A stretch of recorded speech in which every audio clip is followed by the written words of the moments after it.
Hi everyone, welcome to a special edition of Keto-ized My Recipe. Today we are actually not going to make anything. This is basically a little experiment I wanted to do to see if it was possible. I have 6 family members that I feed on a daily basis. I have 4 kids and a husband, and of course myself. And I hear from people all the time that when they start any diet or lifestyle change, that it's pretty pricey. Um, the, the same can be true for being on keto, but I wanted to take that myth out. I wanted to, what is that called? Mythbusters. So I'm part of the Mythbusters gang now, I guess. And I wanted to see if there was a way to make 5 dinners that are keto friendly on a $100 budget. Okay, so this would be starting from scratch. I pretending I have zero anything in my kitchen. I don't have any seasonings. I have nothing basically. Taking it from ground zero. Can I do it? Can I make 5 keto friendly versions for 6 people under 100 or for $100 or less? Okay? Let's see. So, before I get started on shopping, I wanted to make sure that I knew what type of foods I can have on keto. So, the goal of keto again is to keep an eye on your macros. The amount of carbs that you have on a daily basis, everybody's goals can be different. For me, my goals are 25 grams of carbs or less. Fat intake on keto is the highest of your macros. Mine is sitting at about 90 grams per day. And then protein would be somewhere in the middle, definitely higher than carbs. Mine is sitting at 75 grams of carbs a day. So you can get different trackers out there, different apps and stuff that can help you calculate all of that. Those are my goals. Everybody else's goals are different. On keto, as I understand it, if you're at 50 grams or less per day, you can still lose weight. The more that you minimize those carbs, um, they say the faster you'll lose weight. And so we'll see. We'll see what happens. But anyway, 5 dinners under $100 or $100 or less for 6 people. So taking a look at my meat here, hopefully you had a chance to kind of look at everything on this slide while I was rambling. Another thing that somebody had asked me before was, can you even have fruit on keto? And the answer is yes. Um, you have to be careful on the fruit that you eat. But honestly, guys, you can have whatever you want. Whatever your goals are, as long as it fits into your goals, it doesn't really matter all that much. But as far as fruits go, berries like strawberries, blackberries, blueberries, those are perfect for keto. And again, you're not going to have a whole lot of these, maybe a handful. But and don't forget that tomatoes and avocados are counted as fruits. Sometimes we forget those things. But what else? Dairy. Some people are conscious about not getting enough calcium.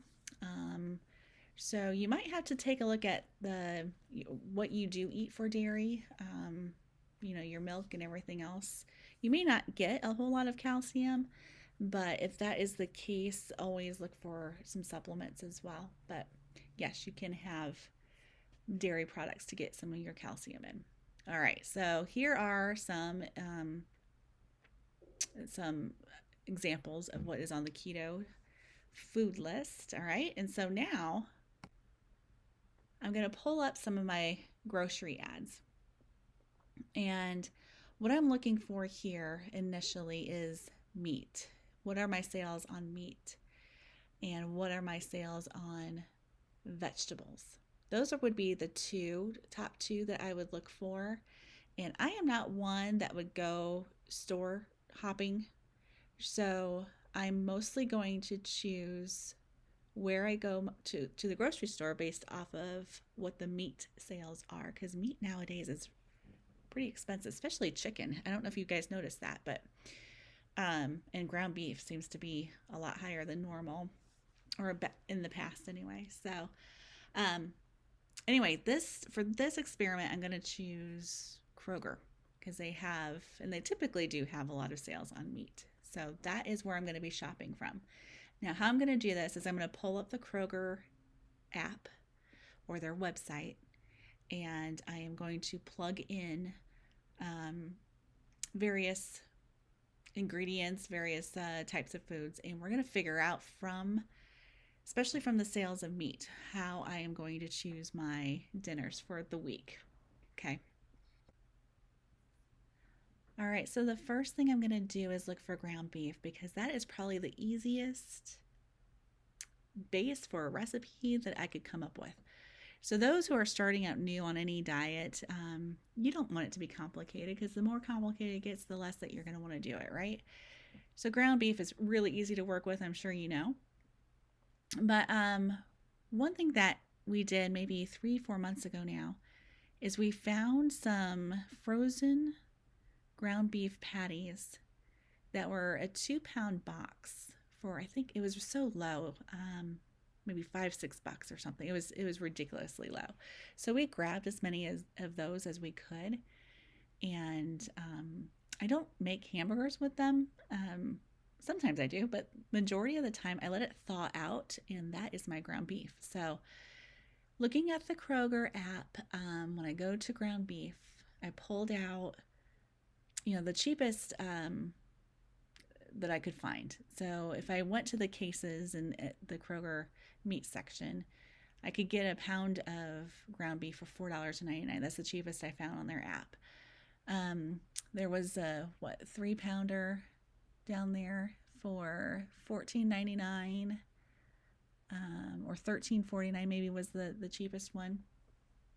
But I went ahead and looked for the frozen kind too, and I found this 4-pound bag for $10.99. So I said, yep, that's exactly what I would grab in order to do this experiment. So $10.99. So that's awesome. I can get 2 meals basically out of this 4-pound bag. I can make the hamburgers as is. Like I said, I can thaw it out. I can make tacos, chili, casseroles, you name it. So I'm not sure what I'm going to pick yet to make, but yeah, these are going to be the ground beef that I choose.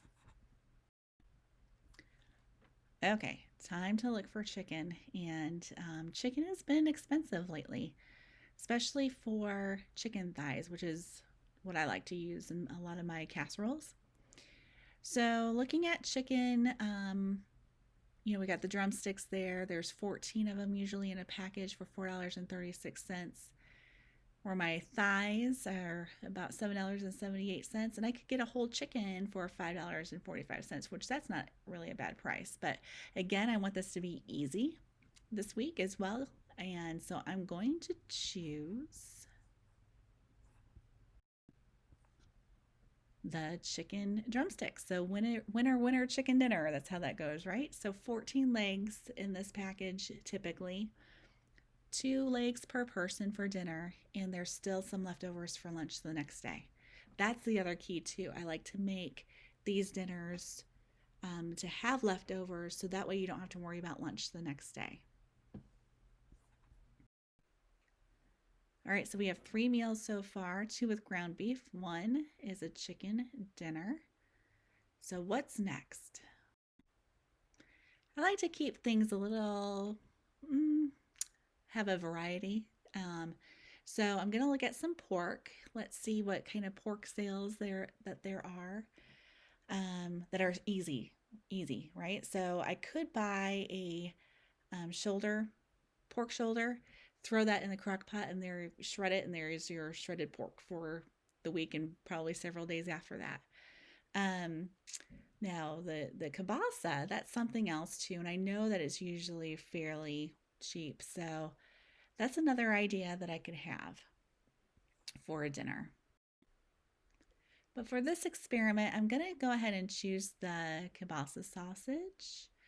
And I'm being mindful, really, because I'm not sure what my total is going to be yet Um, so I've just got to keep my meat section selections down because I know I'm going to need extra ingredients for seasonings and it could be anything that I'm going to need for these dinners. So I need to keep this meat stuff down a little bit.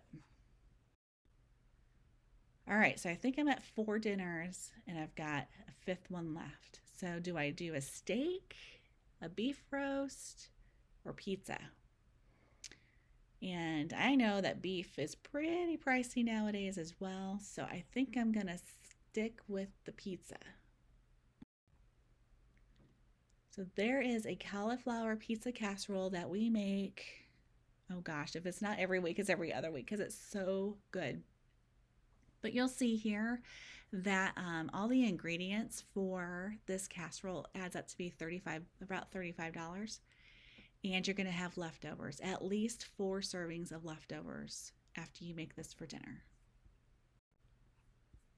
Okay, so I'm deciding that I would take those frozen hamburgers and I would just go ahead and make hamburgers. And there is a recipe on dietdoctor.com that also has this creamy tomato sauce that is basically a replacement for ketchup, and it's so good.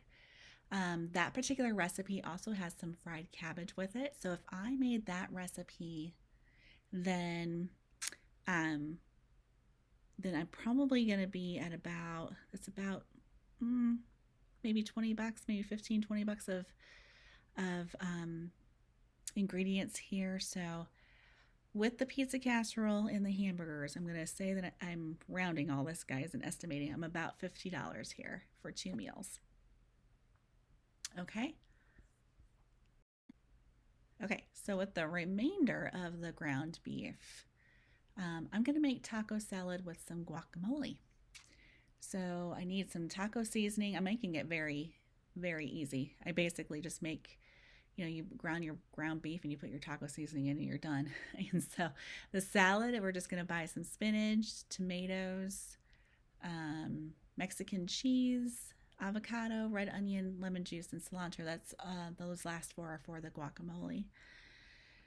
So if I calculate all of that together, I think that's an extra $15 if I did this right. So we're at about $65 for, I'm at what, 1, 2, 3 meals now?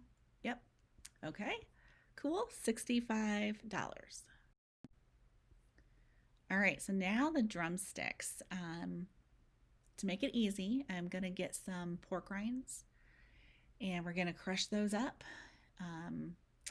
In order to make it kind of stick to the leg, we need some liquid base, and so that calls for some heavy whipping cream, salt and pepper, and then whatever other seasonings that you want. I just have paprika here, onion powder, garlic powder, and cayenne. Now remember, I'm pretending that I don't have any of these seasonings in my house at this time, so I think I'm at about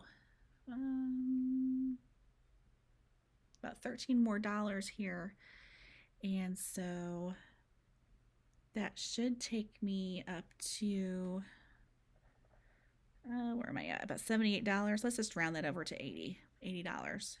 Okay, so I've got $20 left to play with for my budget. Okay, so I decided on that Polish kielbasa. That was about $2 per package, and I'm going to need 2 because one kielbasa is not going to feed all 6 of us. So I'm going to get 2 of those, and then we're going to get some cauliflower rice. And then the rest of the ingredients here that have a price tag on it, those are the ones that I did not have from previous recipes. So I'm not recalculating everything all over again because I don't need to rebuy the bag of onions, for example. So here I'm at about maybe 12 bucks, I think. Let's see, let me just redo that. So 4, 8, 10, 12, maybe $15. So let's just so I was at $80 from the last meal. let's say this is about 15 bucks, so I'm at about $96 here. That's my estimate. So if this works out right, so the next slide, we're going to see the moment of truth here. So I'm estimating $96 for all of these dinners. And where are we? Da, da, da, da. So this is a screenshot of the app once it calculated the totals. I could have put the whole thing in there, but there's a lot of different ads and things. So my item count was 39 and my estimated total is $90.94 and I came up with $96. So we may have some extra tax here on this. I don't know if it calculates that on the app, but at any rate, I was able to do 5 dinners for 6 people under $100, all keto friendly, and that is pretty darn cool. And guess what? Because these dinners, and I always like to make extra, I shouldn't say extra, I make them for 8 people instead of 6 people. So that way I have leftovers for the next day. So now I don't have to worry about lunch. I take my dinners, my dinner leftovers, and have those for lunch the next day. And then for my breakfast, usually it's eggs and bacon and stuff like that. Those are probably the easier ones. Now you could grab one of those Dannon Light. Oh, I forget what they're actually called. They're vanilla, and they're for like oh gosh, it escapes my mind. But anyway, the carbs on it are extremely low. I think there's only 3 grams of carbs per container of yogurt. So sometimes I might have that. And for breakfast, some people like the bulletproof coffee, which is basically black coffee, and you put some MCT oil in it for some extra fat. So again, just thinking through that even a little bit with your breakfast, that's not going to take you that much over $100. So could you do this? Is it expensive? I don't think it's that expensive.